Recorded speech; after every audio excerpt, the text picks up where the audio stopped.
ಗ್ರಾಮೀಣ ಪ್ರದೇಶದಲ್ಲಿ ಸ್ವಚ್ಛತೆಗೆ ಆದ್ಯತೆ ನೀಡದೆ ಮೌನ ವಹಿಸಿರುವ ತಾಲೂಕ್ ಪಂಚಾಯತ್ ಹಾಗೂ ಗ್ರಾಮ ಪಂಚಾಯತ್ಗಳ ಅಧಿಕಾರಿಗಳ ವಿರುದ್ಧ ನಗರದ ತಾಲೂಕ್ ಪಂಚಾಯತ್ ಮುಂಭಾಗದಲ್ಲಿ ಶುಕ್ರವಾರ 12 ಗಂಟೆಗೆ ಕರ್ನಾಟಕ ರಾಜ್ಯ ರೈತ ಸಂಘದ ಪದಾಧಿಕಾರಿಗಳು ಬಾರು ಕೋಲು ಚಳವಳಿ ನಡೆಸಿದರು.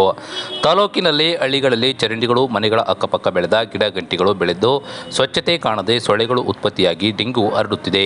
ಚಿಕನ್ ಗುನ್ಯಾ, ಮಲೇರಿಯಾದಂಥ ಮಾರಕ ರೋಗಗಳಿಂದ ಕೆಮ್ಮು, ನೆಗಡಿ, ಜ್ವರ, ವಾಂತಿ ಭೇದಿಗಳಂಥ ಕಾಯಿಲೆಗಳಿಗೆ ತುತ್ತಾಗುತ್ತಿರುವುದರಿಂದ ಜನರು ಚಿಕಿತ್ಸೆಗಾಗಿ ಹಳ್ಳಿಗಳಿಂದ ನಗರದ ಆಸ್ಪತ್ರೆಗಳಿಗೆ ಅಲೆದಾಡುತ್ತಿದ್ದಾರೆ. ಹಳ್ಳಿಗಳಲ್ಲಿ ಚರಂಡಿಗಳು, ಕುಡಿಯುವ ನೀರಿನ ಟ್ಯಾಂಕ್ಗಳು ಸ್ವಚ್ಛತೆ ಮಾಡಿಸುವಂತೆ ಅಧಿಕಾರಿಗಳಿಗೆ ಮನವಿ ಸಲ್ಲಿಸಿದರೂ ಕ್ರಮ ತೆಗೆದುಕೊಳ್ಳದೆ ಮೌನ ವಹಿಸಿದ್ದಾರೆ ಎಂದು ಕರ್ನಾಟಕ ರಾಜ್ಯ ರೈತ ಸಂಘದ ರಾಜ್ಯ ಉಪಾಧ್ಯಕ್ಷ ಬೇಡರೆಡ್ಡಿಹಳ್ಳಿ ಬಸವರೆಡ್ಡಿಯವರು ಆಕ್ರೋಶವನ್ನು ಕೂಡ ವ್ಯಕ್ತಪಡಿಸಿದರು.